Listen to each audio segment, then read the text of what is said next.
Hello అండి, నమస్తే. మనం ఈరోజు శ్రీకాళహస్తి గురించి తెలుసుకుందాం. ఈ శ్రీకాళహస్తి స్వర్ణముఖి నది ఒడ్డున ఉంది. ఇక్కడ జ్ఞాన ప్రసూనాంబ మరియు శ్రీకాళహస్తీశ్వరుడు కొలువై ఉన్నారు. పంచభూతలింగాల్లో ఒకటైన వాయులింగమే ఈ శ్రీకాళహస్తీశ్వర వాయులింగం.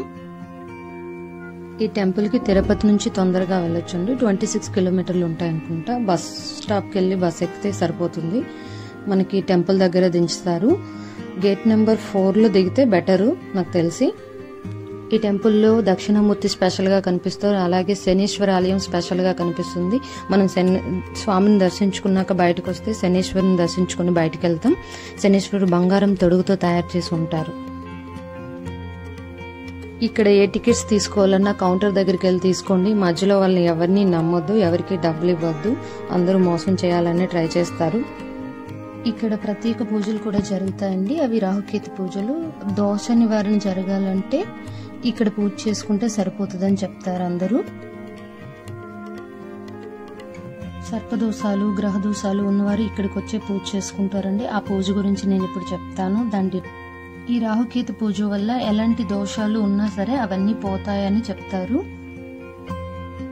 టెంపుల్ కి వెళ్ళగానే అక్కడ టికెట్ కౌంటర్స్ ఉంటాయండి. అక్కడికి వెళ్ళి మనం టికెట్స్ తీసుకోవాలి. టికెట్స్ అనేవి 500, 750, 1500, 2500, 5000 ఇలా ఉంటాయి అన్నమాట. మీరు ఏ టికెట్ కావాలంటే ఆ టికెట్ తీసుకోవచ్చు. కానీ ఏంటంటే ఏ టికెట్ తీసుకున్నా పూజ మాత్రం సేమ్ టు సేమ్ అండి. ఒక్క మండపాలు మాత్రమే మారుతాయి, ఇంకేం మారదు. వాళ్ళే మొత్తం అన్ని ఐటమ్స్ వాళ్ళే ఇస్తారు. మనం ఏం పూజ సామాగ్రి తీసుకెళ్లాల్సిన అవసరం లేదు. పూజ అయితే 45 మినిట్స్ జరుగుతుంది. అందరినీ లైన్ లో కూర్చోబెట్టి చక్కగా పూజ చేస్తారు. ఈ పూజ అనేది హిందీ, ఇంగ్లీష్, తమిళ్, తెలుగు భాషల్లో మాట్లాడి మరీ పూజ చేస్తారు. అందరికీ అర్థమవుతుంది, ఏం ప్రాబ్లం లేదు. ఇంకో విషయం ఏంటంటే మనకి ఆ పూజలో వెండి విగ్రహాలు ఇస్తారు, రాహుకేతులవి. అవి ఏం చేయాలంటే ఆయన చెప్తారు అందరికి అర్థమైనట్టు. అలాగే గర్భగుడిలోకి వెళ్ళాక అక్కడ ఒక హుండీ ఉంటుంది. మనం వెనక్కి తిరిగి చూడకుండా మనం పైనుంచి ఇలా వేసేయాలి వెనక్కి. కాలసర్ప దోషాలు, శని దోషాలు పోవాలని ఈ పూజ చేస్తారు. ఇంకొకటి ఏంటంటే అక్కడ జ్ఞాన ప్రసూనాంబ ఉంటారు. ఆవిడ సర్పవడ్డానం ధరిస్తారంట.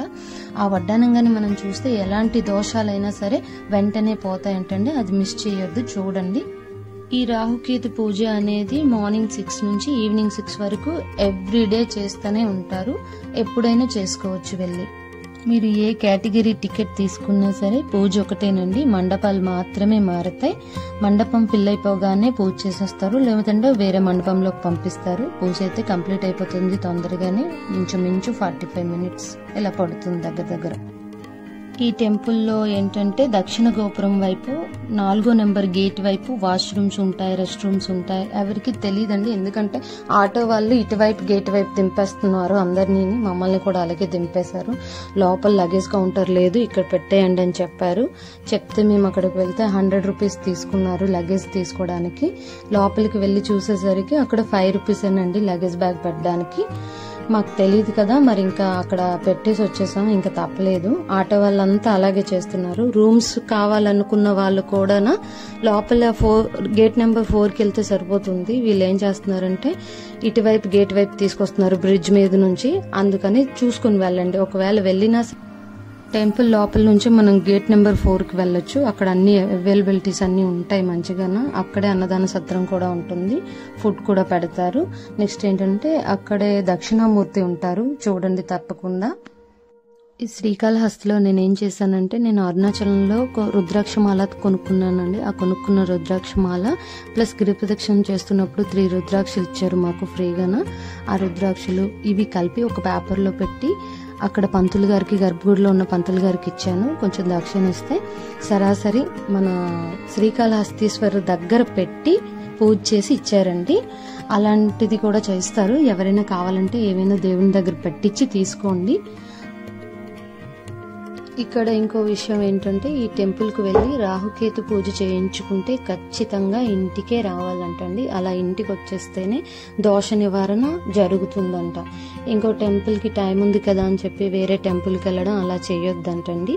అక్కడ ఉన్న వాళ్ళు చెప్పారు, అలా చేస్తే దోష నివారణ జరగదంట.